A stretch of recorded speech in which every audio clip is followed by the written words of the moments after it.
Magandang umaga po sa inyong lahat.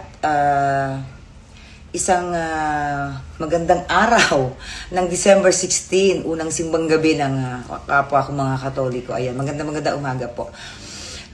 May gusto lang po akong ipahiwatig or malaman yung lahat na totoo po yung tungkol po dun sa nag-viral po na video na isa pong lalaki na naka-Hilux na Toyotang puti. Opo, kapatid ko po yun, nag-viral siya. Galing, no? Ano po, galing. Paalala lang po na ang kasalanan po ni Pedro ay hindi po pwedeng maging kasalanan ni Juan.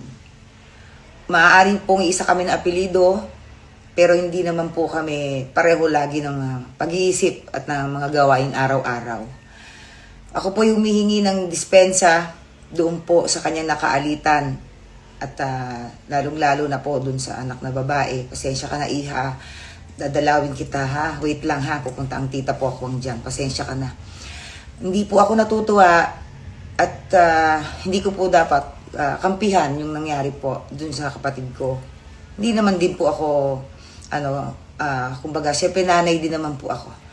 Pero lagi po natin iisipin na laging may other side of story. Pero sige po, sa amin na lang po iyon. And humihingi po ako ulit ng kapatawaran dun sa mag-ama. And paalala ko lang din po dun sa mga nag-post pa ng paulit-ulit ng mukha ng buong pamilya ko. May tinatawag po tayong cyberbullying and cyber libel. No po? May mga and gusto ko muna pasalamatan pala yung mayor namin, Mayor Junjun Inares. Maraming salamat po sa pag-ayos ng problema. And pasensya na rin po kayo. Manghingi po din po ng paumanhin po sa aming mayor.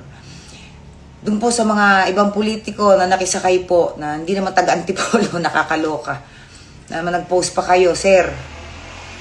Sino kayo? Alam ko, taga-Bicol kayo eh. Ingat po kayo kasi mambabatas pa naman kayo. So, alam po ninyo dapat po yung tinatawag dating cyberbullying, sir. Okay? Pinost po ninyo yung mukha ng buong pamilya ko. Kapatid, isa lang po ang may kasalanan, pero buong mukha na. Yung asam po, yung privacy, yung protection po ng pamilya ko.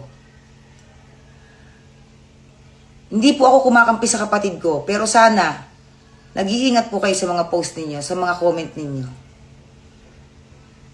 Again, dun po sa nakaalitan, pasensya na po kayo sa ginawa ng kapatid ko. Maraming salamat po.